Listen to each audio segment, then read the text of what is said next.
Salve, salve, meus amigos. Professor Kleber Pinho. Hoje nós vamos estudar direitos humanos e o ponto específico Sistema de Proteção Interamericano de Proteção de Direitos Humanos, que é a Comissão e a Corte Interamericana de Direitos Humanos, ok? Matéria muito importante para nossas provas e concursos públicos. Eu saúdo nossos alunos da mentoria, nossos alunos aí do YouTube, sejam todos bem-vindos. Vamos para cima. Olha só.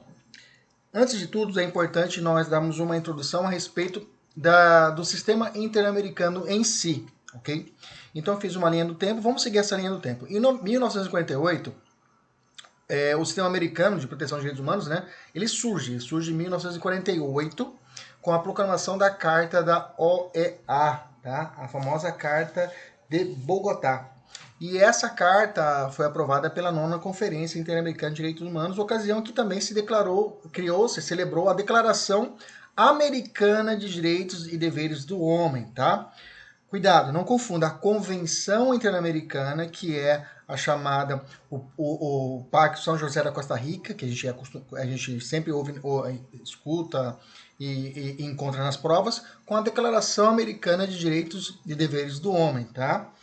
São diferentes, são instrumentos distintos. A declaração, então, ela é antecedente da convenção. A declaração, a época, quando ela foi editada, né, em 48, ela foi muito criticada, porque ela era um documento que não era dotado de uma força jurídica vinculante, né? Então, ela foi muito criticada à época, que necessitava de instrumentos que vinculasse os órgãos, os estados, partes participantes da Carta da OEA. Então era meramente uma declaração, não era propriamente dito uma convenção onde fosse ratificada os países membros, né?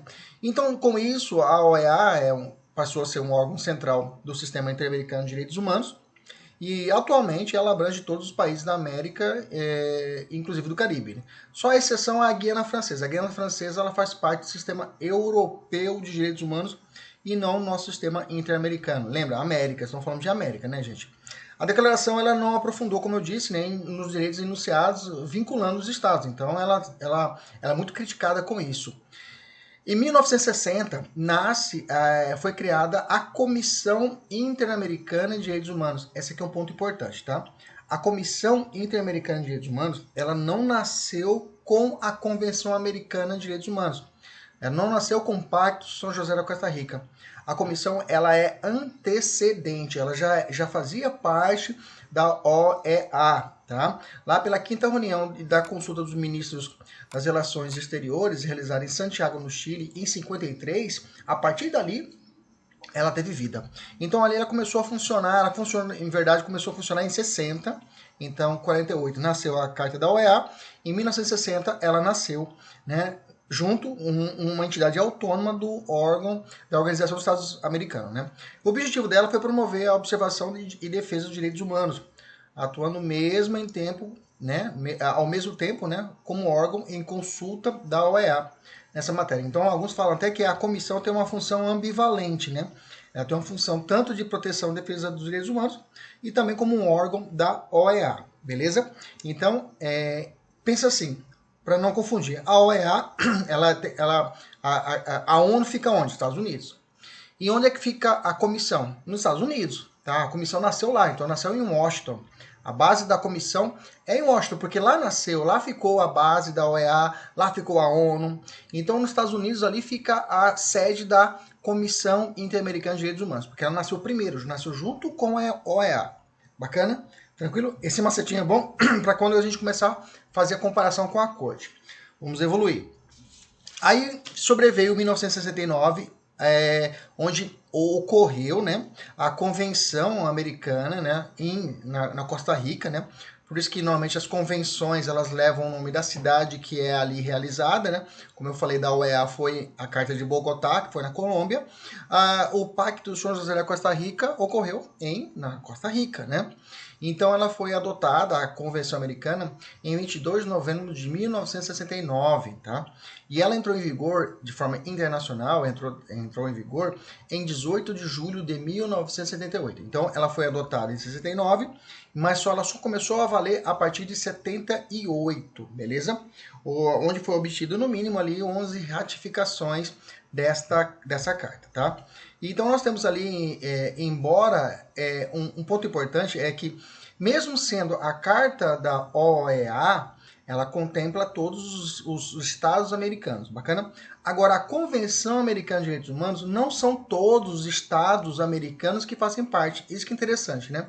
A carta OEA todo mundo, mas a convenção são poucos estados que ratificaram, aliás, não foram todos, melhor dizendo. Então eu posso dizer, por exemplo, Brasil ratificou em 92, Chile em 90, Argentina em 84, Colômbia em 73, Paraguai em 89 e outros mais, tá? Esses países ratificaram a Convenção Americana de Direitos Humanos. Professor, Estados Unidos não ratificou. Então, as sanções da Corte Interamericana de Direitos Humanos não fazem efeito nos Estados Unidos, porque ela só vai atacar, a Corte só vai poder atuar naqueles países que tenham ratificado a Convenção Interamericana de Direitos Humanos. Bem que existem algumas vozes contrárias, mas isso está na própria Convenção. Bacana? A doutrina tem uma parte de vozes contrárias a respeito disso, mas o que está na Convenção é isso, e o que cai na prova, principalmente as primeiras fases, é isso. Beleza? Então, o que quer dizer? Então, quer dizer que uma premissa verdadeira. Todo estado que faz parte da Convenção Americana faz parte da OEA. Mas nem todo estado que faz parte da OEA faz parte da Convenção Americana. Beleza? Tranquilo? Beleza. Então, em 78 começou a valer a Convenção Americana de Direitos Humanos, o Pacto de São José da Costa Rica, a gente já conhece ele, né, aqui no Brasil. Aqui no Brasil, como eu disse anteriormente, ele foi ratificado em 92, né? Ele tem força de norma super legal, você já sabe disso, né? Que depois da Emenda Constitucional 45, os tratados internacionais de direitos humanos que foram aprovados pelo Código de Emenda Constitucional terão força de norma constitucional. Hoje eu tenho o Tratado de Marrakech e o seu protocolo, né? O Tratado de Marrakech, o Protocolo para Marrakech, e a própria Convenção de Proteção a Pessoas com Deficiência, ou a Convenção de Nova York. Esses foram aprovados pelo Código de Emenda Constitucional e hoje tem força de norma constitucional, né? E o Pacto de São José da Costa Rica, como ele foi ratificado em 92, então foi antes da emenda. Então, mas o Supremo disse, o posicionamento do Supremo, isso nós temos que levar para nossas provas, que tem força supralegal, ou seja, ele não é uma leizinha comum e também não é o suprassumo, não é a norma constitucional propriamente dita. É claro, existem vozes contrárias também na parte de direitos humanos. O Valério Mazzoli é uma delas, e o Valério Mazzoli dita que, independente disso, o Brasil automaticamente, a ratificar o tratado, ela tem força de norma constitucional, tem força de norma propriamente dita, conforme o artigo 5º inciso, parágrafo 2º da nossa Constituição. Bacana? Vamos continuar aqui. Então, a comissão já existia, né? Eu já falei para vocês, a comissão já existia lá na corte. Então, e alguns falam que ela tem essa função ambivalente, como eu disse anteriormente. Ela tem a força como tanto de de órgão protetivo de defesa dos direitos humanos, como também é uma norma, ele é órgão da OEA também. E aí foi criada a Corte Interamericana. Aí vem um macete. Se foi criada a Corte Interamericana, ela nasceu com o Pacto de São José da Costa Rica. Então, onde é que fica a Corte? Lá em São José da Costa Rica. Pronto, já não erra mais. Enquanto a comissão fica em Washington, a Corte Interamericana ela fica onde? Em São José da Costa Rica. Bacana? Ela foi criada como segundo órgão de supervisão do Sistema Americano de Direitos Humanos. Ela não pertence ao OEA, cuidado, esse aqui é pegadinha de prova, não pertence ao OEA. E é a segunda corte instituída em contextos regionais, sendo a primeira a europeia. Na Europa nós temos o sistema europeu e lá tem a própria Corte Europeia de Direitos Humanos. Bacana? Tranquilo? A pergunta é, quais são os mecanismos de proteção do sistema americano? São 3 mecanismos. Não falei o instituto, falei o mecanismo. O mecanismo é os relatórios, as petições individuais e as comunicações interestaduais, ok? Esses são os mecanismos, os instrumentos. Agora, os órgãos, propriamente dito, é a comissão e a corte. Beleza? Em 1980, tivemos a primeira opinião consultiva da Corte Interamericana de Direitos Humanos. Vamos aprender isso agora, que a Corte tem essa função também consultiva. Ela responde às perguntas que são realizadas pelos Estados partes, né? E também pela própria Comissão Interamericana. E em 1980 teve esse primeiro comunicado e aí essa primeira opinião consultiva, dando aí o start nas funções da Corte Interamericana de Direitos Humanos. Em 1992, o Brasil ratificou, como eu disse, né? Ela tem sido promulgada atualmente pelo decreto 678 de 92. Bacana? Bom, agora o nosso trabalho vai ser fazer um paralelo. Nós vamos fazer um paralelo entre a comissão e a corte. Vamos lá. A comissão, como eu disse, é localizada em Washington, né, nos Estados Unidos, na capital dos Estados Unidos, e a corte em São José da Costa Rica. Só lembrar, a comissão é antes, nasceu na OEA, então ela faz parte lá do órgão da OEA, então ela nasceu nos Estados Unidos. Lembra da ONU? A ONU fica nos Estados Unidos, então você lembra que ela fica nos Estados Unidos, onde? Em Washington. E a corte já nasceu com o Pacto de São José da Costa Rica, você já vai lembrar que então ela faz parte do sistema interamericano e nasceu, e ela reside, ela está localizada em São José, lá da Costa Rica. Beleza? Maravilha. Tem cada uma delas, além da... porque a Convenção Interamericana ela veio regulamentando, ela criou a comissão e a corte. Só que cada uma delas, tanto a comissão como a corte, possuem regulamentos próprios, tá? Elas possuem regulamentos próprios. Ultimamente, as provas começaram também a abordar esses regulamentos. Então, faço questão que você dê uma olhada, tá? Nesse nosso material, a gente colocou algumas coisas dos regulamentos, mas é importante você dar uma lida. O pessoal da mentoria tem aqui o acesso, né? Tá aqui o regulamento das duas. Só clicar o hiperlink aqui, você vai te remeter para esses materiais, tá? Só uma lembrança, só um macetinho, né? A Convenção Interamericana ela turbinou a já existente comissão e criou a corte. Um macetinho, né? Então a convenção turbinou a já existente a comissão e criou a corte, beleza? Maravilha. Essas notas de rodapé aqui são importantes. Vamos continuar. Então vamos lá. O órgão. Qual é a função? A função da comissão e a corte, eles funcionam como que é a sua postura de órgão, né? Dentro de cada sistema, dentro do sistema interamericano. A comissão ela tem a função executiva do sistema. E a corte ela tem a função jurisdicional do sistema. Ela também é tida como um tribunal supranacional.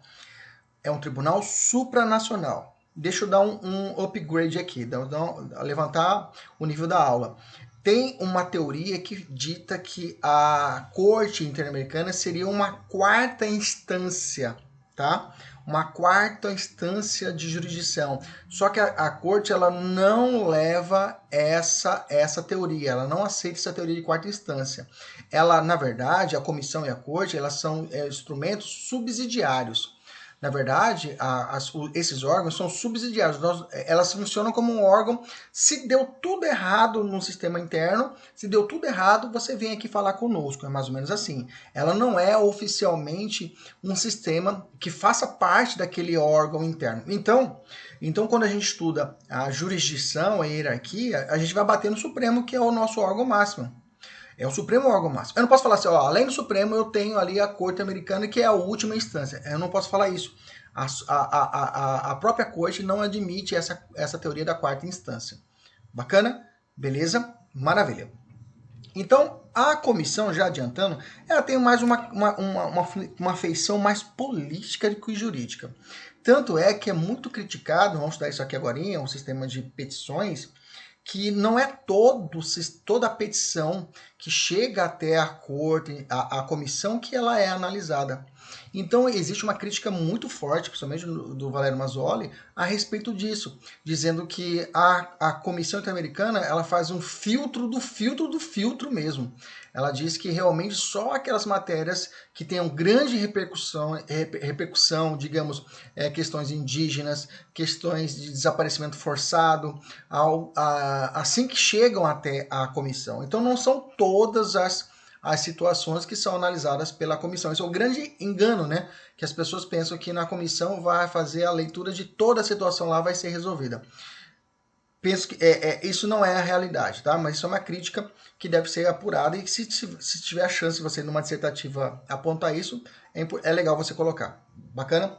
Então vamos continuar aqui, vamos falar agora sobre quais as funções da comissão e quais as funções da corte. Vamos para cima. Como eu disse, a comissão ela tem função mais política do que jurídica, né? Ela tem a função principal de promover a observância e a defesa dos direitos humanos. E no exercício do seu mandato tem as seguintes funções e atribuições. Isso está lá no artigo 41 da Convenção. Estimular a consciência dos direitos humanos nos povos da América, formular recomendações dos governos dos Estados-membros, preparar os estudos ou relatórios que eles considerarem convenientes, solicitar aos governos dos estados que lhe propiciem informações sobre medidas que adotaram, atender às consultas que no meio da Secretaria-Geral e a Organização dos Estados Americanos formularem os Estados-membros sobre questões relacionadas aos direitos humanos, dentro das suas possibilidades, inclusive até prestar assessoramento, tá? Anota essa aí, marca essa aí, prestar assessoramento, tá? Ela faz essa função também, na medida das suas funções. Atuar com respeito às petições, né, e às outras comunicações, vamos entender essa diferença de petição e comunicação, apresentar um relatório anual, tá? Então, veja, é uma função bem burocrática, não tem a função de julgar, condenar, estabelecer. A comissão tem essa primeira análise, ela faz esse filtro. Se realmente ela observar que é necessário, realmente que tiver fundamento, ela faz esse filtro e remete para a corte decidir, tá? Professor, eu posso ir direto na corte, eu arrumar um advogado aqui e... Não pode. Você não tem como ter um acesso direto à corte. A corte é necessário o quê? Ou é um estado ou é a própria comissão. A comissão vai fazer essa função. Então vamos falar já dessa função da corte. Falei da comissão, vou falar da corte. Ela tem duas funções. Cuidado, tá? Ela tem duas funções. Uma função consultiva, tá?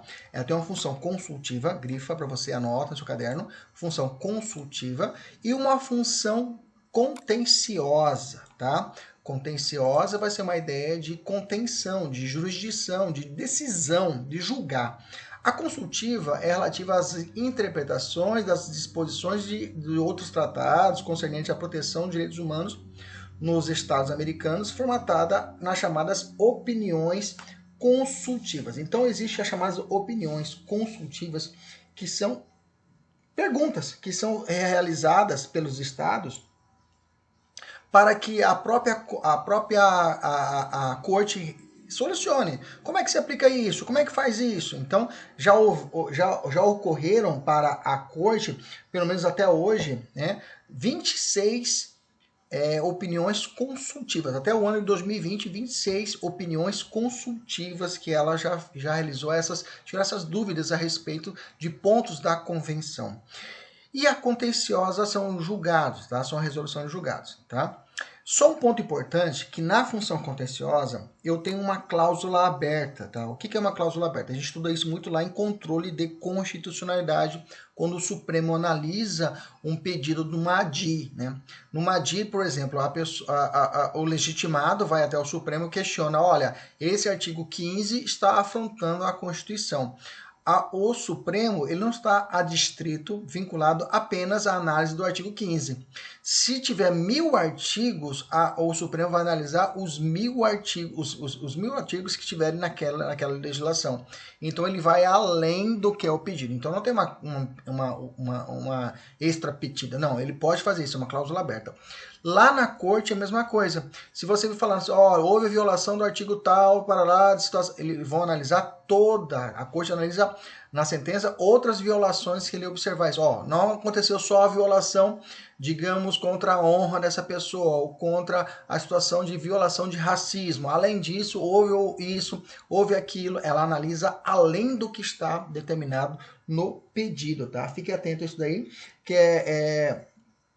E o fundamento jurídico para isso é o chamado princípio da iura novita curia, né? Iura novita curia, ou seja, o tribunal conhece do direito, o tribunal conhece das leis.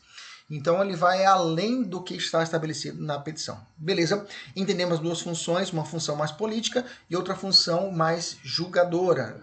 É claro que a corte tem a função contenciosa e a função consultiva. Não esqueça da consultiva. Beleza? Vamos avançar, vamos falar agora sobre a parte estrutural, vamos falar dos membros, quantidade de membros, mandato, vamos lá.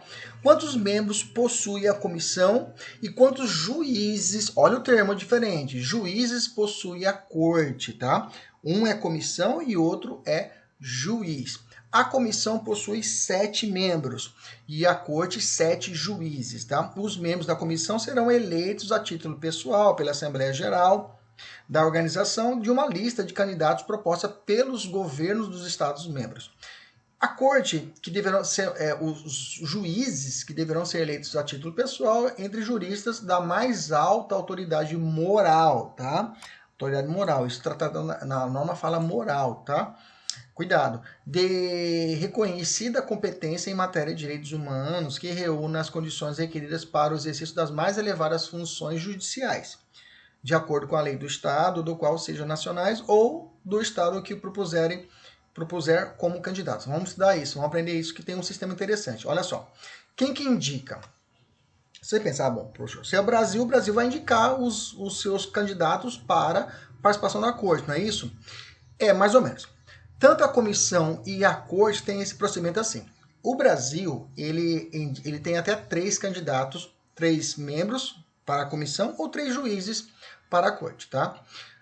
Só que é o seguinte, até 3 candidatos nacionais que o propuserem ou de qualquer outro estado, da Organização dos Estados Americanos. Ou seja, então o Brasil pode indicar 3, ou ele pode indicar 2 brasileiros e 1 argentino. Pode fazer isso? Pode. Ele pode indicar isso? Pode.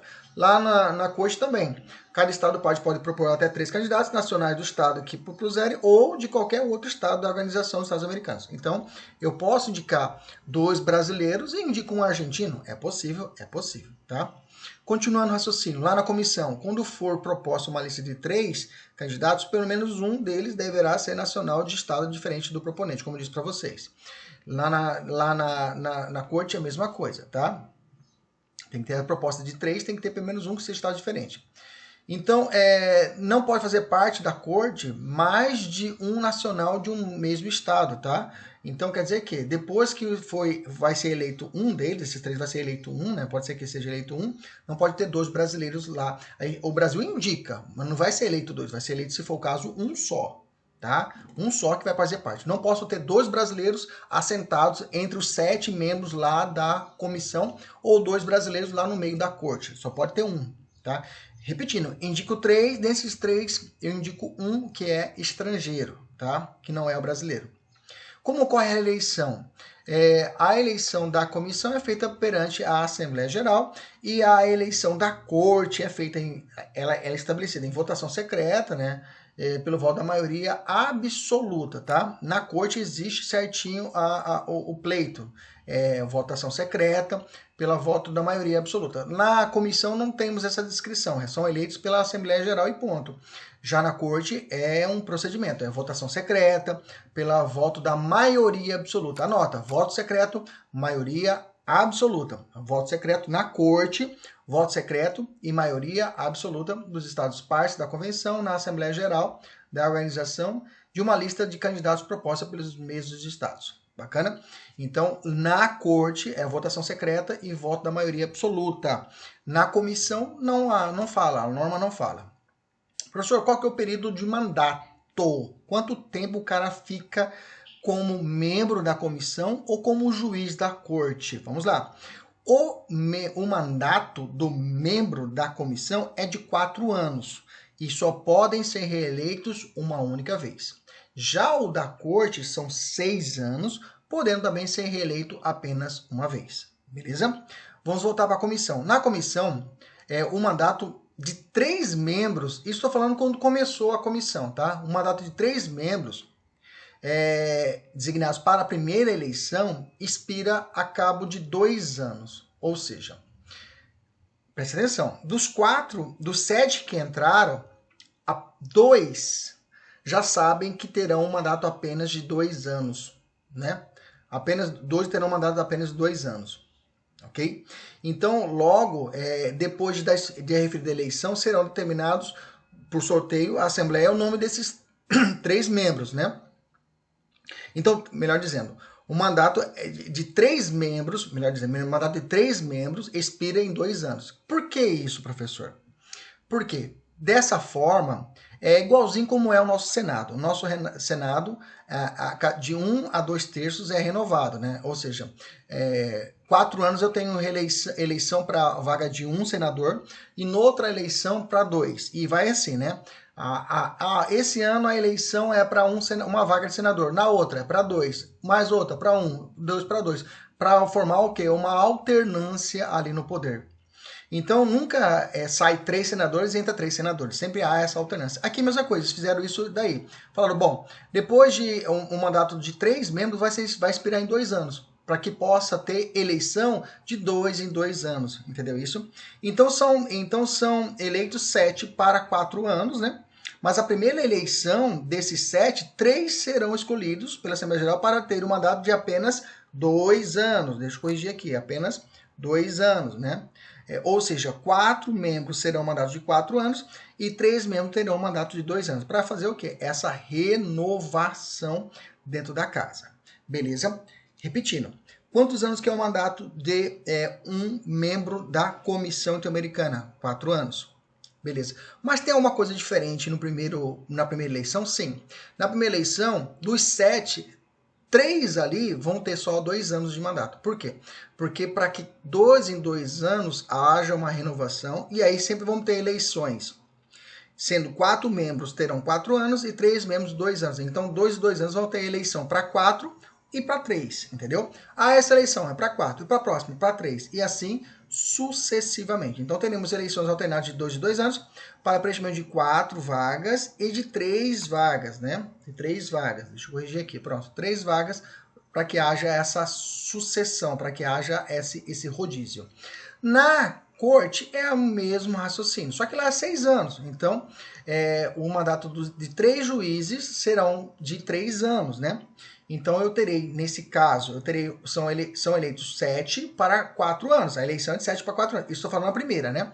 Aí, na primeira eleição, dentre os 7, 3 serão escolhidos para a Assembleia Geral para terem mandato de 3 anos. Então, eu terei, ou seja, 4 terão mandatos de 6 anos e 3 terão mandatos de 3 anos. Ou seja, assim teremos eleições alternadas de 3 em 3 anos para preenchimento de 4, né? 4 e 3 vagas, né? 4 e 3 vagas de forma alternada, né? De forma alternada. Beleza? Maravilha. Vamos evoluir. É importante ressaltar que se caso um juiz, imaginamos um juiz, 2 pontos importantes. O juiz eleito, ele para substituir o outro cujo mandato não é esperado, completará o período desse, caso um juiz faleceu, né? Durante o seu mandato. É eleito outro. Esse cara vai preencher o período do mandato daquele que estava vigente. Ou seja, faltava 2 anos para o cara terminar o mandato dele. Faleceu, entra esse reserva e esse reserva preenche esse período, tá? Tranquilo? É um mandato tampão. Isso é uma realidade aqui no Brasil também. A gente chama de mandato tampão, né? Ele vai tampar aquele período que faltou para o outro. Importante ressaltar que, por exemplo, eu sou juiz da Corte Interamericana de Direitos Humanos. Bacana? Maravilha. Tô lá. O meu mandato é de 4 anos, tá? Na 4 anos. Gente, esse mandato de 3 anos e 6 anos é só a primeira eleição, tá, gente? Depois que passar a primeira eleição, todo mundo tem um mandato de 6 anos fechadinho, entendeu? Foi só para a primeira eleição que é feito esse cálculo que eu disse para vocês, né? Para a corte, 4 terão mandato de 6 anos e 3 terão mandato de 3 anos. É só para a primeira eleição. Depois que mudou, todo mundo fica com 6 anos. Só que as eleições são de 2 em 2 anos, entendeu? Para que propiciem a eleição de 2 em 2 anos, tanto para a corte como para a comissão. Bacana? Tranquilo? Então, se eu estou lá cumprindo meus 6 anos, tranquilo? Aí eu estou julgando um caso. E os casos às vezes demoram na corte. Eu sou o relator, estou julgando um caso. Kleber, vai acabar o seu mandato agora em dezembro de tal ano, de 2025, vai acabar o seu mandato. Putz, e agora? Estou julgando. Eu continuo na minha função enquanto não acabar o meu processo, esse processo que eu estiver julgando, tá? Isso é uma condição da própria convenção. Então quer dizer que os juízes que permanecerão em suas funções até o término dos seus mandatos, podendo continuar neles após expirar o respectivo prazo, funcionando nos casos que já houverem tomado conhecimento e que se encontrem em fase de sentença, tá? Então não é todo julgado. Então tem que ter um conhecimento, esteja em fase de sentença. E para tais efeitos não serão substituídos pelos novos juízes eleitos. Então eu continuo no meu cargo, se tiver na fase de sentença, beleza? E eu estou tomando conhecimento, eu estou tomando conta do processo, eu fico até o final. Bacana? Tranquilo? Vamos continuar. A sucessão, né? As vagas que ocorrerem na comissão que não se devam à expiração normal do mandato serão preenchidas por um conselho permanente de organização. É um conselho que é criado para tanto. Só que na corte não há essa determinação, beleza? É uma sucessão, então a sucessão, as vagas que ocorrerem na comissão que não se devam à expiração normal do mandato, ou quem faleceu, quem preenche a vaga é o conselho permanente da organização, por exemplo. Imunidade diplomática. Tanto o membro da corte como da comissão, eles gozam da imunidade reconhecida aos agentes diplomáticos pelo direito internacional, né, durante o exercício do seu cargo. Então, ele goza de todos os privilégios diplomáticos necessários para o desempenho das suas funções, né? A mala deles é inviolável nos aeroportos, tudo isso é determinado, eles são julgados pela Convenção de Viena, qualquer situação criminosa, então há uma blindagem, tudo que a gente sabe sobre imunidade diplomática que a gente estuda no Brasil são aplicados a ele. Inclusive, não podem ser responsabilizados em tempo algum das suas opiniões, né, votos e opiniões emitidos no exercício da sua função. E nós temos aqui nossos parlamentares, essa proteção é a chamada inviolabilidade, né, que é a imunidade material que é dado aos nossos parlamentares. É a mesma coisa lá, só que aqui no Brasil a gente fala opinião, palavra e voto, né, e aqui só fala voto e opinião. Dá para a gente fazer uma ponte para poder lembrar tanto da comissão, dos membros da comissão, como os juízes da Corte Interamericana. Impedimento e incompatibilidade. São juízes. A comissão não é juiz, professor, mas ela recebe a mesma proteção, tá? Ao cargo do juiz da corte ou membro da comissão são incompatíveis com outras atividades que possam afetar a sua independência e imparcialidade, conforme o que for determinado nos respectivos estatutos. Não adianta o cara ser membro da comissão e ele for advogado privado e advogar para chegar lá, levar as coisas na comissão e cobrar. E não dá, né? Não dá. Então, por isso, existe essa blindagem quanto à sua incompatibilidade, esse impedimento e incompatibilidade para o exercício de funções privadas, por exemplo. Beleza? Vamos avançar. Tá, nacionais da parte. Beleza. Honorários, né? Honorários. Os juízes recebem salarinho, professor? Recebem, claro, ninguém vive de vento, né? O juiz da corte, os membros da comissão perceberão honorários e despesas de viagem na forma e nas condições determinadas pelos seus estatutos. Bacana? Beleza? Vamos lá. Agora vem uma parte muito importante, que é a sua total atenção, tá? Levanta da cadeira um pouquinho, para um pouquinho esse vídeo, para um pouquinho esse áudio, se for o caso, dá uma chacoalhada, faz 10 flexões aí, 30 abdominais, o que você quiser fazer, mas dá uma acordada, que essa parte é muito importante. Vamos lá. Comissão e a corte e vamos falar sobre os modelos utilizados para ilegitimados, quem pode provocar a corte. Isso aqui cai como água. Vamos lá. Primeira coisa. Qual é o modelo utilizado para a comissão? A comissão utiliza o chamado jus standi, né? Jus standi. Isto é, qualquer pessoa pode peticionar perante ela, veja, preenchidos os requisitos legais. Lembre-se, não é a comissão que vai julgar, não é a comissão que vai determinar, não é a comissão que vai condenar. Ela faz um juízo de admissibilidade, um juízo de prelibação, faz aquele filtro, ela dá recomendações até, e se realmente ela entender que deve ser, ela vê o mérito e sobe para a corte. Ok? Beleza? A comissão, lembra, está em Washington, a corte está lá em São José da Costa Rica. Primeiro vai para os Estados Unidos, se os Estados Unidos entender, aí desce para a Costa Rica, que vai ficar a corte. Beleza? E na corte, professor, qual é o modelo utilizado? É o locus standi, tá? Locus standi. É interessante que para as cortes interamericanas, no sistema europeu, né, no sistema europeu, a Corte Europeia de Direitos Humanos, lá é utilizado o jus stans direto na corte. Ou seja, Kleber Pinho pode ir direto na Corte Interamericana de Direitos Humanos e... Não, perdão. Kleber Pinho pode ir direto na Corte Europeia e pleitear um direito. Lá é o jus stans na Corte Europeia. Estou dizendo já desde novembro de 98. É assim. Aqui na nossa Corte Interamericana não é assim. É o locus standi, ou seja, não tem como o Kleber Pinho ir direto na corte. Eu tenho que passar primeiro para a comissão, ok? Só já falando um pouquinho mais avançado, hoje a corte recebe algumas infiltrações. Algumas situações, uma pequena relativização, onde o jus standi, onde a parte, ela pode mexer dentro da corte, ela pode atuar dentro da corte, mas não pode provocá-la. Mas, por exemplo, eu posso pedir uma medida cautelar, olha, uma medida provisória dentro da corte, eu posso fazer algumas coisinhas, eu posso fazer alguns atos dentro da corte que parecem o jus standi, mas o standi não, o jus standi é quando você provoca, você vai e peticiona, eu quero que tome uma atitude, né? Na corte não é isso, quem faz é o locus standi, ou é a comissão, ou é um estado contra outro estado. Beleza? Então, para fechar, comissão é o jus standi, isto é, qualquer pessoa pode peticionar perante a corte, né? E o modelo do locus standi, pois apenas petições apresentadas são encaminhadas pela comissão, que ela vai fazer uma função de substituta processual, né? Defendendo o nome próprio de direito alheio, e pode chegar até a corte. Nessa hipótese, a comissão atua como uma espécie de ministério público, digamos assim. Beleza? Então vamos lá. Quem seriam então legitimados na comissão? Quem pode? Lá o sistema pode ser de petição individual ou pode ser a chamada comunicação. A petição individual é quando é realizada de um particular contra o Estado. Já nas comunicações, estou falando na comissão. É Estado versus Estado, ok? Estado versus Estado.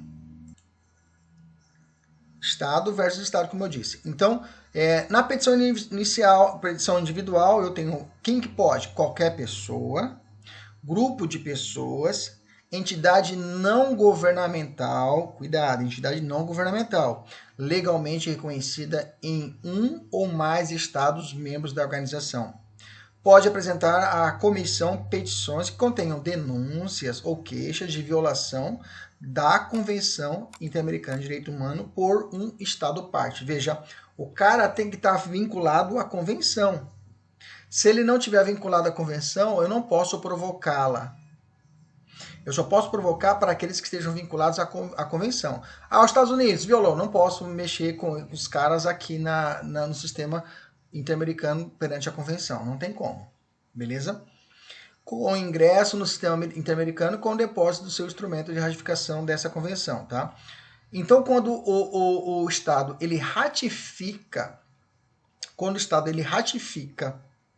a Convenção Interamericana de Direitos Humanos, é uma cláusula uma cláusula obrigatória de adesão. Ou seja, quando ele falou, olha, beleza, faço parte da convenção, automaticamente ele está aceitando o sistema de petição individual da Comissão Interamericana de Direitos Humanos. Ele está aceitando.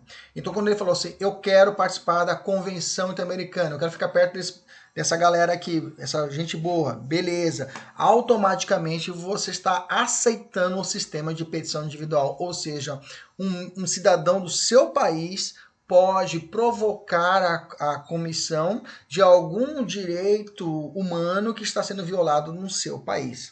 Bacana? É automático. Lembra que eu disse para você legitimar, buscar a comissão, tem dois sistemas. Ou é a petição individual, ou é a comunicação. A comunicação é de um estado, Brasil versus Bolívia. Brasil versus Bolívia. Nesse sistema de comunicação, fique atento, é necessário a declaração expressa do Brasil. O Brasil fala, olha, eu quero participar do sistema de comunicação de Estado para Estado. Essa aqui é uma cláusula facultativa.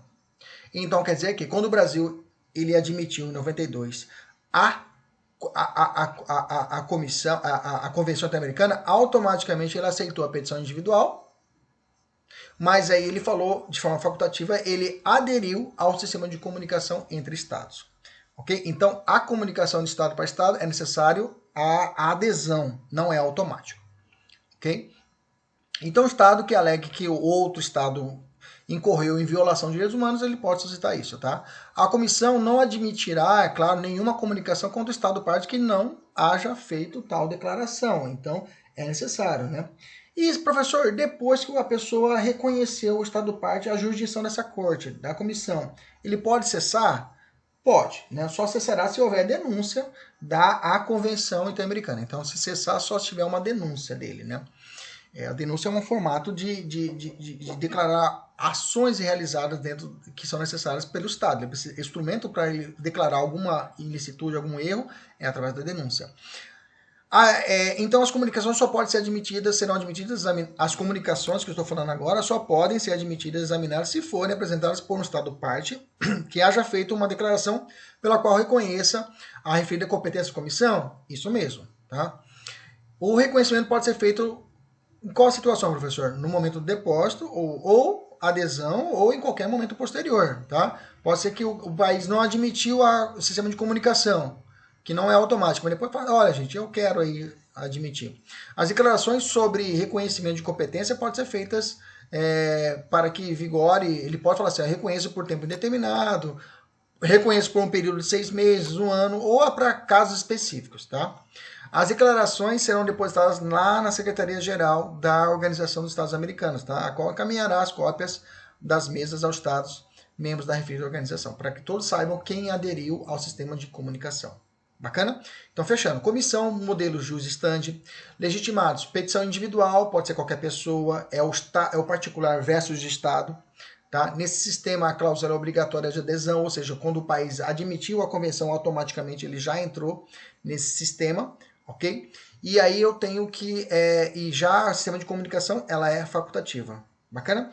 Do outro lado, a corte o modelo locus standi, pois apenas as petições apresentadas pela comissão, como eu já disse, né? Que ela vai funcionar como verdadeiro Ministério Público, beleza? Para poder buscar a punição pela corte. Lembra que, além da comissão, um Estado também pode denunciar outro Estado através da corte. Então, quem são legitimados na corte?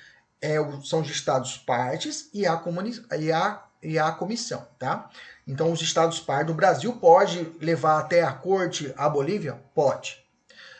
Kleber Pinho pode levar até a corte uma situação que ocorreu aqui no Brasil? Não, eu tenho que passar pela comissão. Beleza? A comissão, então, tem direito de submeter um caso à decisão, como eu já disse. Com o ingresso no sistema americano, com o depósito de instrumento de ratificação, tá, dessa convenção, a adesão também é automática da corte. Não falei para você lá atrás que o sistema de petição é automático? Sim, aqui também na corte é automático. O cara assinou, já está sabendo que está valendo tanto o sistema de petição da comissão, como também o sistema pela corte do modo do locus standi. Beleza? Só aliás, perdão, desculpa, eu troquei. Aqui na corte, na corte interamericana, o que é cláusula obrigatória é a competência consultiva. A competência contenciosa, essa é facultativa. Então, vou fechar as 4 para a gente poder pegar. Comissão. Sistema de petição individual. Assinou. É obrigatória? Sim. Comissão. Sistema de comunicação de Estado para Estado. É obrigatória? Não, é facultativa. Expliquei para vocês. Beleza? Aqui na corte. Competência consultiva. Perguntar. Opiniões consultiva. Assinei, é automática? É automática, é obrigatória. Agora, porrada de poder denunciar outro Estado, aqui é facultativa, tá?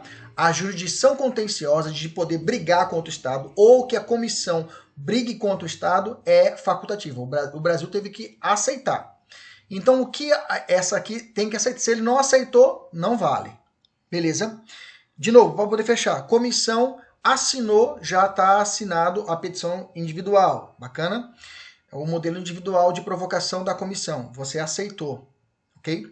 É necessário a motivação, é necessário a que se manifeste o Estado nas situações de comunicação. Estou falando lá na comissão de Estado para Estado. Fechou? Aqui na corte, o que é obrigatório? A competência consultiva. Assinei, eu já sei que eu tenho direito à opinião consultiva, é obrigatório. contenciosa, a jurisdição contenciosa, toma porrada, aí eu preciso dizer amém, eu preciso dizer eu aceito. Beleza? Poder fechar esse bloco. As vítimas podem solicitar a adoção de medidas provisórias, tá? A corte, por isso que eu falei para vocês que hoje a corte, ela tem uma mitigação do jus standi, né? Não é completo, mas as partes podem provocar medidas provisórias, né? Vamos falar agora sobre a diferença de uma medida provisória e medida cautelar. E o defensor público interamericano, ele sozinho não pode provocar a corte, ele precisa passar pela comissão. Beleza?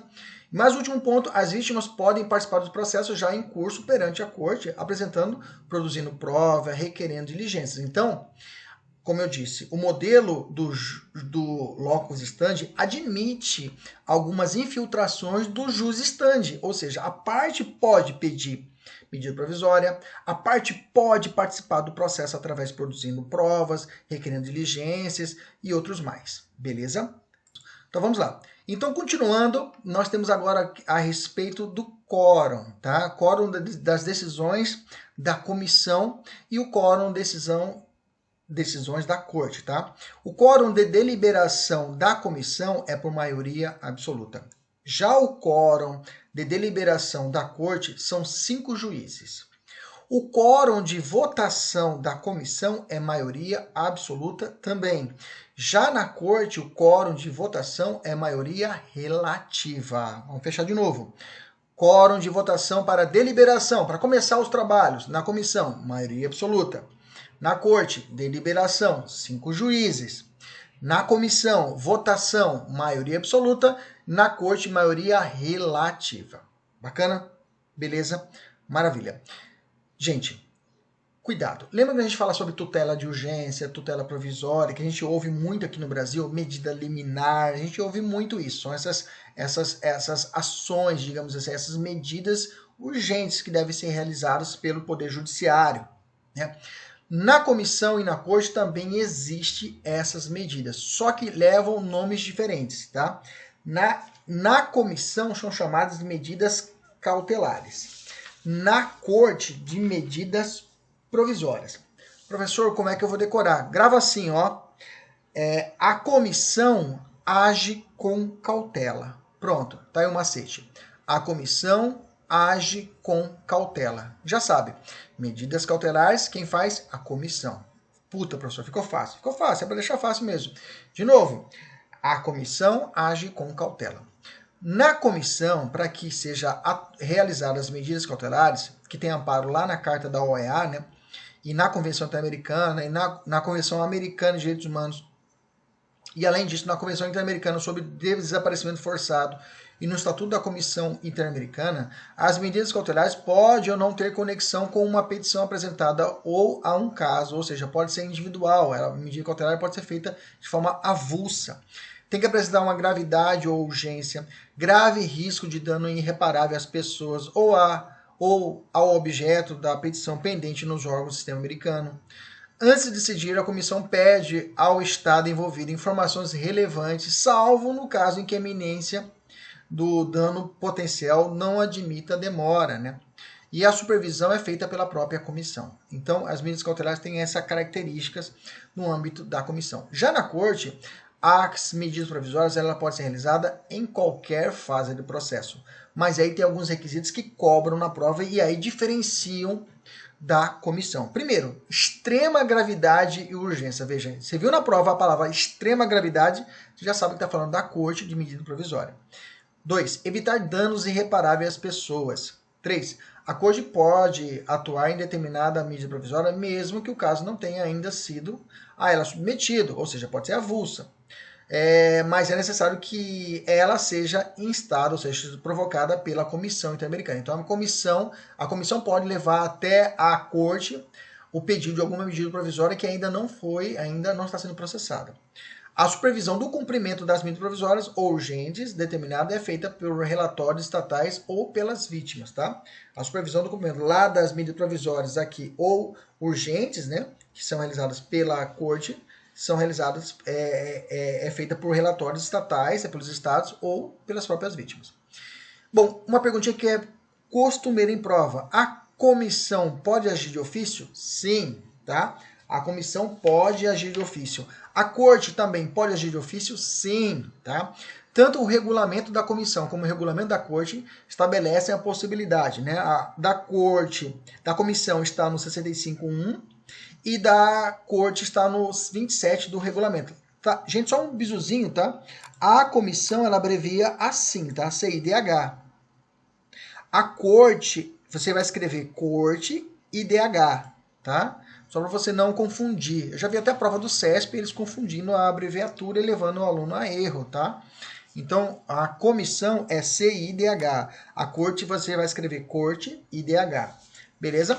Lá na comissão, no regulamento, ele traz no artigo 65.1, diz o seguinte: nas audiências, as partes poderão apresentar qualquer documento, veja, olha, qualquer documento, qualquer depoimento, relatório pericial ou elemento de prova, a pedido de parte ou de ofício, a comissão poderá receber depoimentos de testemunhas ou peritos.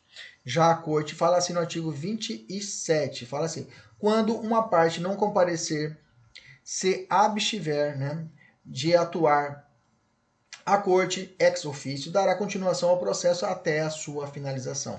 Beleza? Então é possível as situações de ofício. Vamos falar agora alguns detalhes específicos da comissão e depois a gente fala uns detalhes específicos da corte. Bom, professor, você falou da petição, mas não falou como é que é feita essa petição, esse peticionamento. Vamos falar desse peticionamento agora.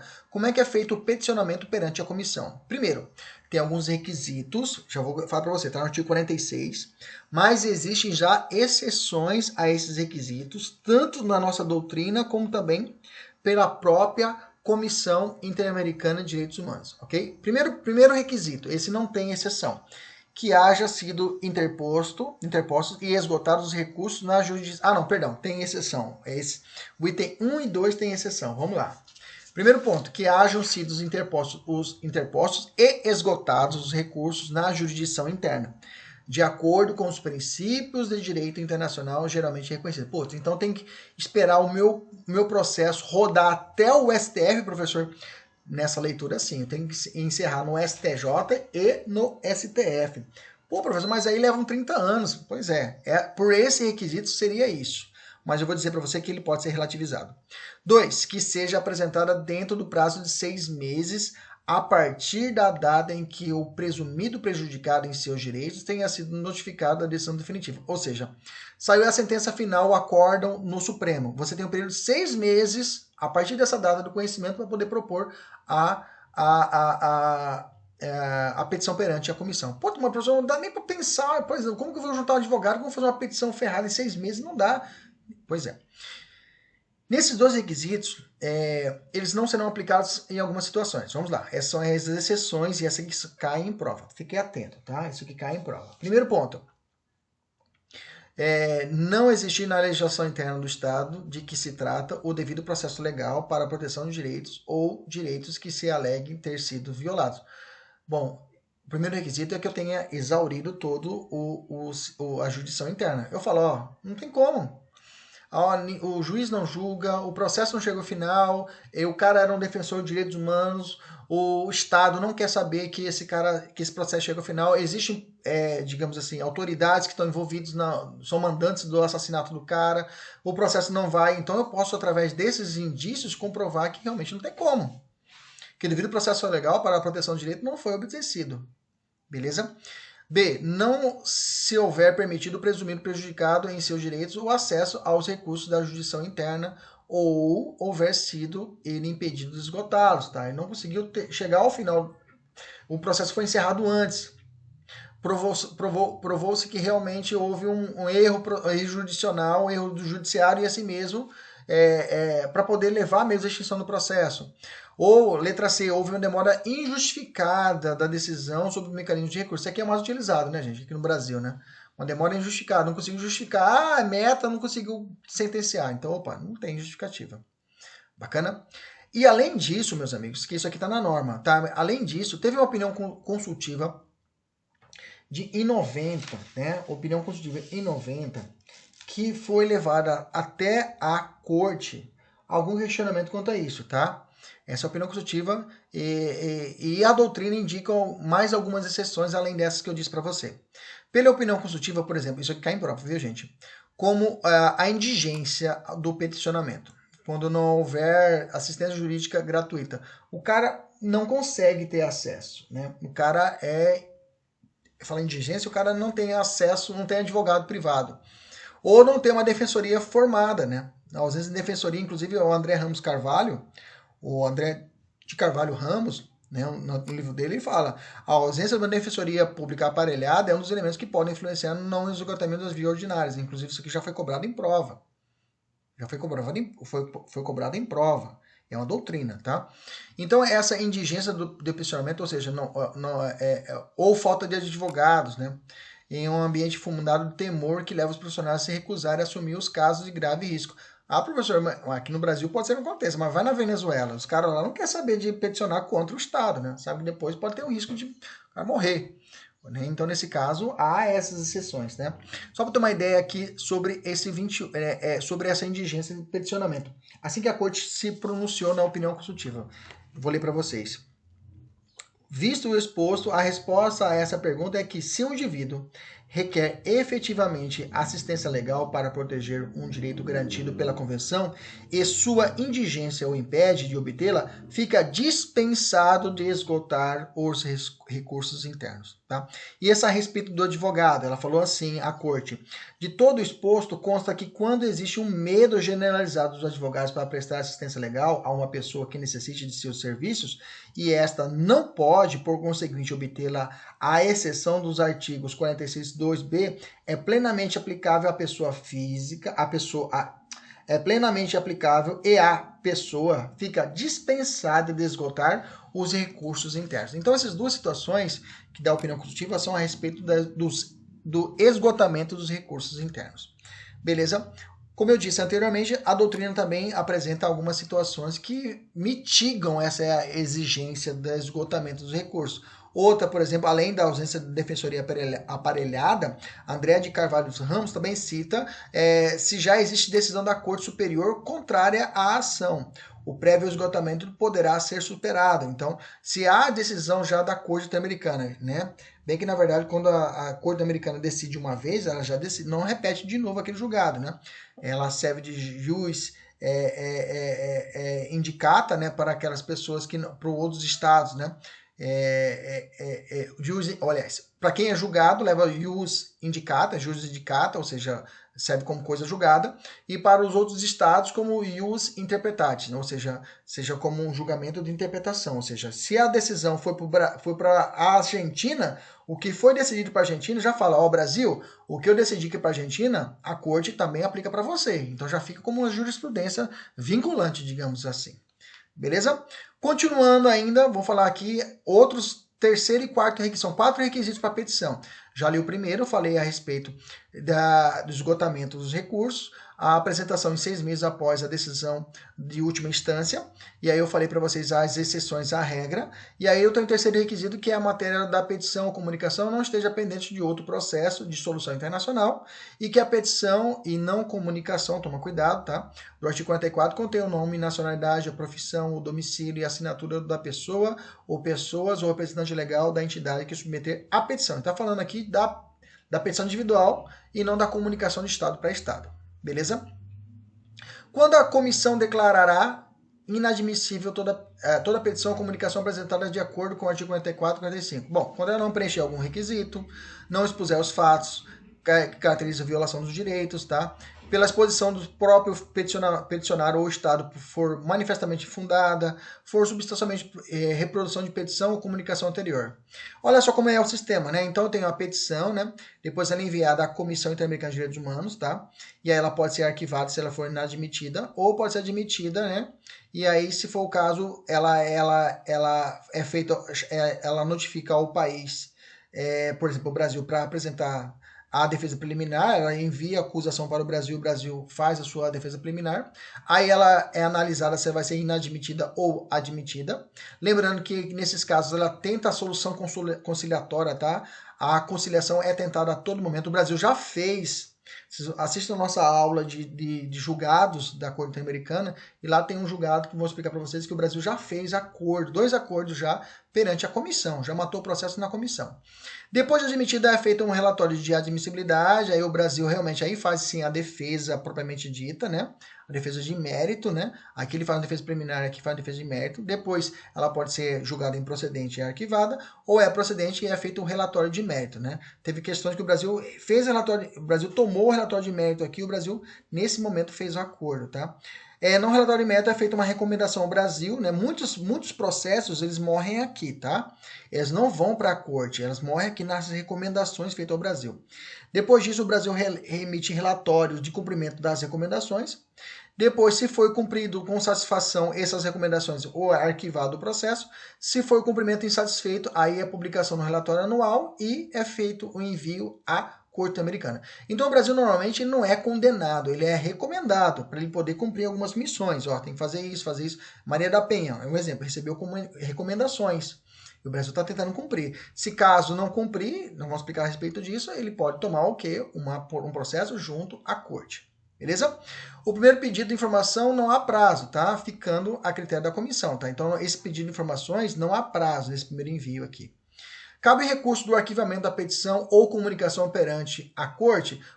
Que em regra não, tá? A decisão sobre o arquivamento será definitiva, como indica o artigo 42, inciso 3 do regulamento, tá? Aí fala assim, o que fala o regulamento? A decisão de arquivamento será definitiva, salvo nos seguintes casos: erro material, fatos supervenientes, informações novas cujo conhecimento teria afetado a decisão da comissão ou até fraude. Então, a decisão de arquivamento, em regra, ela é definitiva. Se tiver exceção, quais exceções? Erro material, fatos supervenientes, informações novas e fraude. Repetindo, erro, fato superveniente, informações, né, novas e fraude. Quem peticionou pode existir? Sim, tá? A corte permite isso, lá no artigo 44 do regulamento da Corte, da Comissão Interamericana de Direitos Humanos. Estou falando de comissão, perdão, tá? A comissão possibilita o quê? A desistência. Fala assim o artigo 41. O peticionário poderá desistir de sua petição, ou caso a qualquer momento devendo, para tanto, manifestá-lo por instrumento escrito à comissão. A manifestação do peticionário será analisada pela comissão, que poderá arquivar a petição ou, caso se assim considerar procedente, ou prosseguir na sua tramitação no interesse de proteger determinado direito. É óbvio que às vezes a pessoa está sendo forçada pelo Estado a desistir e aí a comissão, identificando isso, ela continua os trâmites. O que se entende pelo mecanismo de inspeção in loco pela comissão? Bacana, um puta instrumento da comissão, que é a possibilidade dela in loco, no país, realizar a visita daquela situação denunciada, tá? Só que é o seguinte, no Brasil, foi interessante que o Brasil, quando ele aderiu à convenção, olha, eu aceito tudo aí, eu aceito aí o sistema de peticionamento, aceito a situação de peticionamento também perante a corte, aceito tudo aí esse negócio, aceito também perante a comissão as situações das comunicações, aceito tudo. Só que essa parada de dispensão in loco, essa daí vão fazer uma ressalva. E o Brasil fez essa ressalva, ele colocou lá em 92 e falou o seguinte, olha, fez a seguinte declaração interpretativa sobre o artigo 43 e 48, a letra D. Falando assim, o governo brasileiro entende que os artigos 43 e 48, a linha D, não incluem o direito automático de visitas e inspeções in loco da Comissão Interamericana de Direitos Humanos, as quais dependerão de anuência expressa do Estado. Ou seja, o Brasil falou assim, olha, eu aceito tudo mais, para você chegar aqui na nossa casa, abrir a porta e ir entrando, não, pede para mim. Conversa comigo antes. E aí, se eu autorizar, você entra. Só que mesmo assim, o Brasil ele convidou, na verdade. O Brasil convidou a corte em 2018, tá? A Comissão Americana de Direitos Humanos realizou uma visita no Brasil de 5 a 12 de novembro de 2018, em uma função de um convite por parte do Brasil enviado no início de 2018, tá? E aí a comissão expediu uma puta recomendação de ponta a ponta, tá? a respeito das situações que ele encontrou aqui no Brasil. Nós vamos dar essas recomendações aqui no nosso curso, beleza?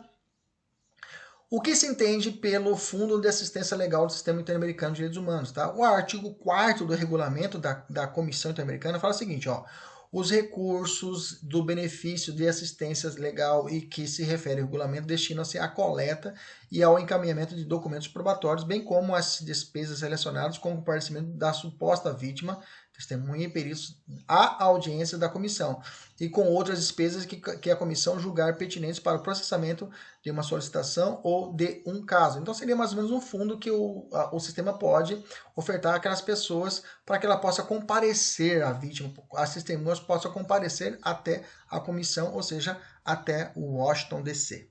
Beleza? Detalhes a respeito da corte, tá? Vamos falar alguns detalhes a respeito da corte agora. Vamos lá. Cabe amicus curiae na corte interamericana? Sim, viu, gente? O regulamento da corte possibilita os chamados amigos do tribunal, ou seja, entidades que se sintam legitimados para participar da análise do julgamento perante a corte. Tá? Aqui no Brasil nós temos a posição amicus curiae, né, que é amigos do tribunal, né? Que é de grande importância a participação do amicus curiae dentro dos julgados, que traz até a teoria dos intérpretes abertos da Constituição, de Peter Haberle, né? Então, nesse caso, é uma análise mais ampla da Constituição, e aqui nós estamos falando da Convenção do Sistema Convencional. Qual é o efeito da sentença? Após a sentença, inicia no âmbito da própria corte a supervisão do cumprimento, tá? Conforme disposto no artigo 69 do regulamento da Corte Americana de Direitos Humanos, a qual ocorre por meio de apresentação de relatório pelo Estado condenado e das observações pelo meio das vítimas ou de seus representantes. É importante observar que não há previsão de qualquer sanção para o país que não cumprir as sentenças proferidas pela Corte Americana, tá? Cabendo aos próprios estados condenados a definir se irão ou não cumprir as condenações, tá? Isso é muito criticado, mas essa é a função dela. Ela não vai obrigar, não vai ter uma condenação. Manda prender o presidente daquele país, não tem como, tá? Qual o recurso cabível da decisão da corte, tá? A decisão da corte, grava, é definitiva e inapelável. Isso cai em prova, cai muito, prova objetiva principalmente, tá? Cabe tão somente embargos de declaração, tá? Grava isso. Cabe tão somente embargo de declaração. Mas é igual ao nosso Supremo. Nós temos também, no Supremo nós temos a decisão, temos embargos infringentes, tá? Ainda é discutido a respeito disso, questões penais, né? Dentro do Supremo.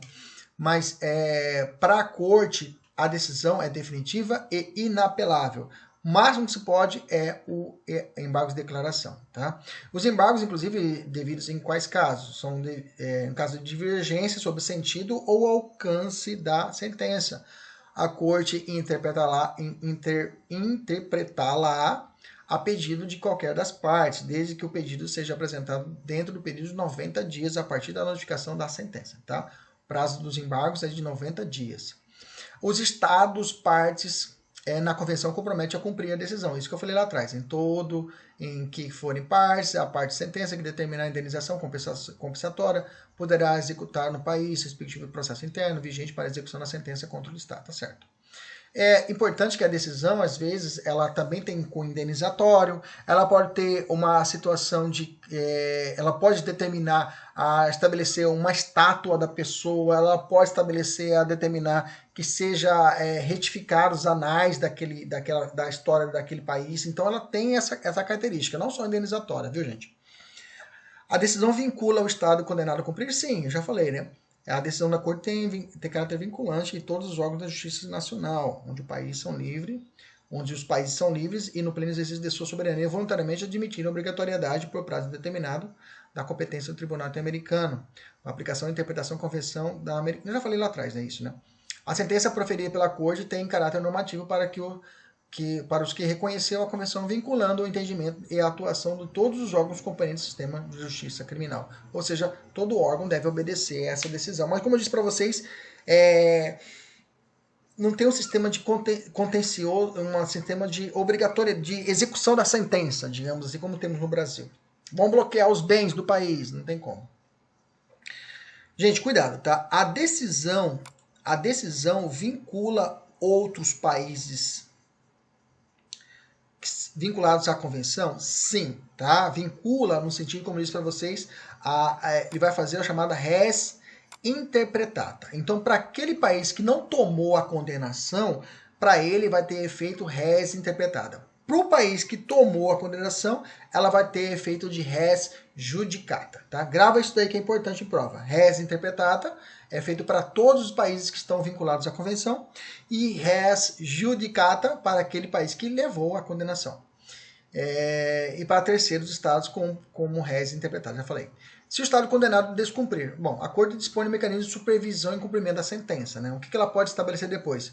Orientação aos estados para que a solução seja cumprida, né? E informação à Assembleia Geral da OEA sobre o ocorrido, fazendo recomendações pertinentes para que sejam tomadas providências necessárias, ok? Então ela vai ter essa... inclusive, no artigo 65 fala assim: a Corte submeterá à consideração da Assembleia Geral da organização, em cada período ordinário de sessões, um relatório sobre suas atividades no ano anterior. De maneira especial e com as recomendações pertinentes, indicará os casos em que o Estado não tenha dado cumprimento às suas sentenças, ok? A ocorrência de conflito armado exclui a jurisdição da Corte no que se refere a violações eventualmente praticados? A resposta é não, tá?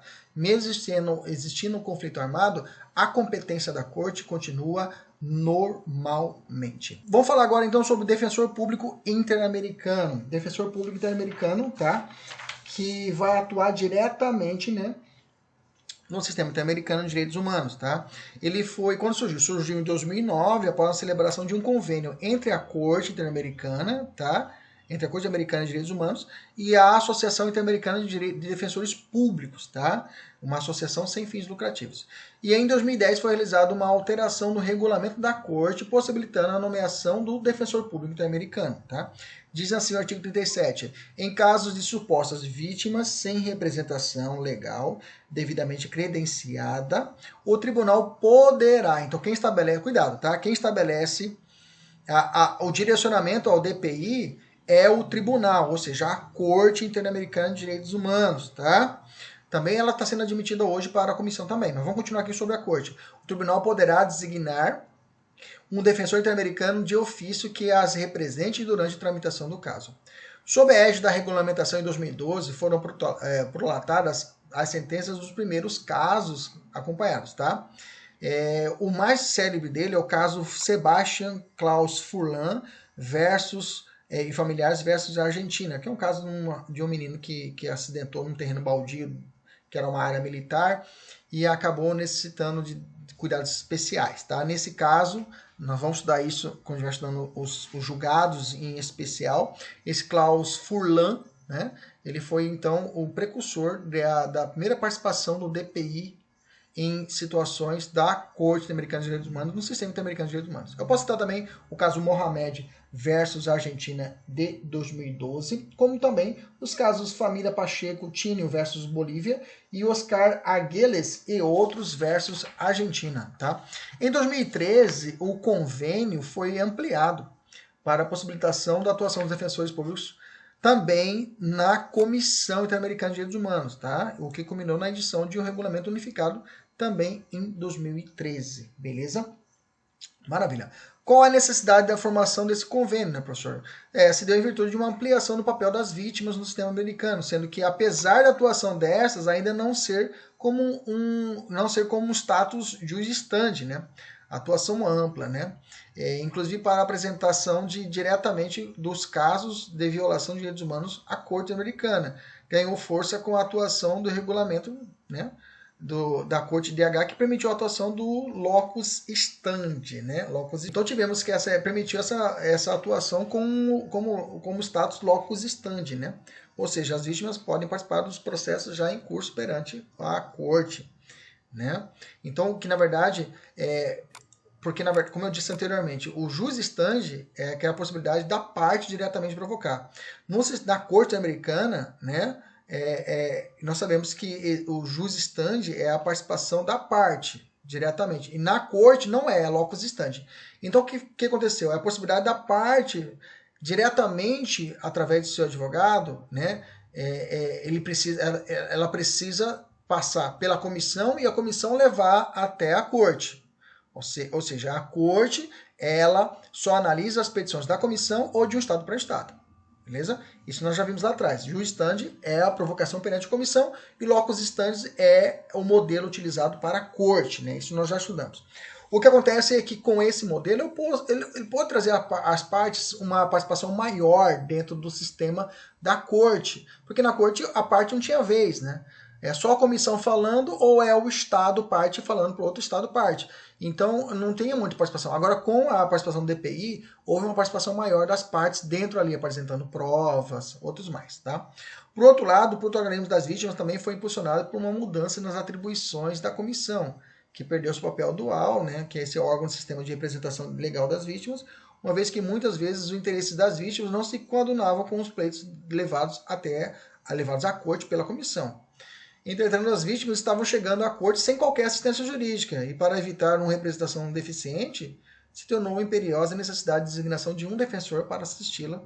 Assim resta claro que o sistema interamericano vige o modelo de uma defesa pública. Então foi necessário levar até para... Porque chegava na corte, chegava a petição à comissão de determinado caso e soltava lá e a parte não tinha uma assistência. E o DPI veio para poder ajudar nessa parte.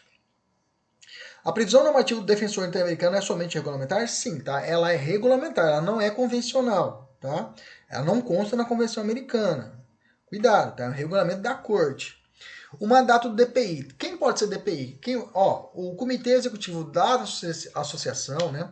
Sem fins lucrativos, ela também é apolítica, não religiosa, social e cultural, integrada por defensores públicos e associações de defensores públicos de cada um dos países que integram, tem que indicar defensor ou defensora pública, né, pertencendo aos quadros da entidade, em que incumbirão ao encargo de alterar o disposto do artigo 2 e 37 do regulamento do Tribunal de São José das diretrizes a respeito do cumprimento das situações assim levadas a eles, né, aos defensores públicos. Esses defensores públicos internacionais, eles têm um período de 3 anos, né? 3 anos, um mandato de 3 anos, podendo ser reeleitos por um único período consecutivo. Inclusive, né, nós temos aí alguns defensores públicos, os primeiros, né? Destaca-se, inclusive, um matogrossense, que é o Dr. Roberto Tadeu Curvo, né? Que atuou no caso Pacheco Tinho versus Bolívia, né? Em 2013. Temos também o Antônio Maffezoli, Dr. Antônio Maffezoli, defensor público do Estado de São Paulo, que atuou no caso Canales e Upa versus o Peru e outros do Peru em 2016, e o Carlos Eduardo Barros da Silva, defensor do Pará, que atuou no caso Polo Rivera e outros versus o Peru em 2016. Veja, eles não atuaram em casos brasileiros, né? Interessante isso, né? Atuaram em outros casos, foram destacados para atuar em outros casos não brasileiros. Então, o DPI, por um período de 3 anos, ele pode ser reeleito por um único período consecutivo, tá? Aqui ele aplica-se também aquelas mesmas regras lá dos membros e dos juízes da corte. Se caso ele estiver atuando no processo, mesmo expirados os 3 anos, eles continuam atuando nesse processo, tá? Quem fala isso é o próprio regulamento que fala isso, né? Que estiver acompanhando a tramitação no qual ele esteja atuando, pode permanecer no cargo além do limite ordinário de tempo da situação. E nesse caso prestigia um defensor público interamericano natural, né? Chamado defensor público interamericano natural por alguma parte da doutrina, né? O que é reforçado, inclusive, pelo artigo 24 do Regulamento Unificado, segundo o qual os defensores públicos interamericano que tenham representado vítima no procedimento perante a comissão continuarão atuando na etapa jurisdicional do processo perante a corte. Tá? O cara começou na comissão, ele continua na corte. Atualmente está em curso o mandato de 19 DPIs, né, que vai até 2016 e 2019, aliás, já foi, 2016 e 2019, né? E aí agora estão numa nova vigência de mais 3 anos aí. Bacana, de uma nova turma. Em um período máximo de 30 dias, o comitê analisa, né, a cada histórico e constituirá a lista que não deverá ultrapassar a 21 membros. Né? Quais os requisitos necessários para que a pessoa tenha acesso ao DPI? Né? São requisitos cumulativos, quais sejam: a vítima não possua representação legal, a vítima careça de seus recursos econômicos, que caso tenha complexidade para a presumida vítima, seja em seus aspectos fáticos ou jurídicos, que se refira a matérias novas para a proteção dos direitos humanos na região, que o caso envolva posições de violações de direitos humanos, de interesses para a IDF, tais como direitos à vida, integridade pessoal, liberdade pessoal, garantias, proteções judiciais e outros, que o caso envolva uma ou mais presumidas vítimas que pertencem ao grupo de situação de vulnerabilidade e outros mais. Perante a corte, a vítima precisa comprovar hipossuficiência? Não, não é necessário, que haverá designação do DPI para atuar no caso, se esta careça de recursos, né, econômicos ou não, né, para a prestação dela. Tem que ter esses requisitos que eu falei para você lá em cima. Como ocorre o processo de escolha do DPI, né? Compete à associação, como eu disse para vocês, né? Caso apresentado à corte ou comissão, e escolher dentre os 21, né, que compõem a lista, formada mediante a indicação de 2 defensores por cada um dos países que compõem a IDF, que devem ser formados verificadamente em direitos humanos. Serão eleitos 2 titulares e 1 suplente para atuar no caso particular. São 2 titulares, 2 defensores para atuar no caso. Né? Observados os seguintes critérios. Objetivo: que um defensor público norte-americano não pertença ao Estado denunciado, que os demais defensores públicos norte-americanos, 2, portanto, pertençam ao Estado denunciado, salvo se por disposições internas não estiverem autorizados para demandar contra o seu próprio Estado, ou que não exista dentro da lista de defensores públicos norte-americanos um nacional do Estado denunciado. Ou seja, um defensor público norte-americano não pertence ao Estado e outros 2 e que os demais defensores públicos norte-americanos, 2, portanto, pertençam ao Estado denunciado. Ou seja, se for contra o Brasil, 1 tem que ser argentino, os outros 2 tem que ser brasileiro, porque são 2 titulares e 1 suplente, né? Então, digamos, 2 titulares podem ser brasileiros contra o Brasil, 1 suplente tem que ser o que? Argentino. Os objetivos: a índole dos direitos violados, as circunstâncias do caso, formação curricular acadêmica do defensor público interamericano, e a experiência do defensor público interamericano em intervenções nos litígios que guardem relações com a índole dos direitos violados e as circunstâncias do caso.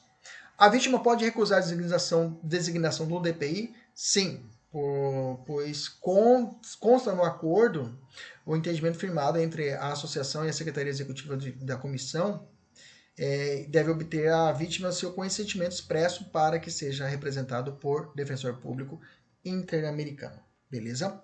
Tranquilo? É isso aí. Agora os alunos da mentoria agora tem um simulado para resolver. Tem que tirar a foto do exercício e mandar para que eu possa dar uma olhada para ver se está tudo certo. Aos nossos alunos do YouTube, um abraço. Até a próxima, se Deus quiser. E Ele sempre quer. Tchau, tchau.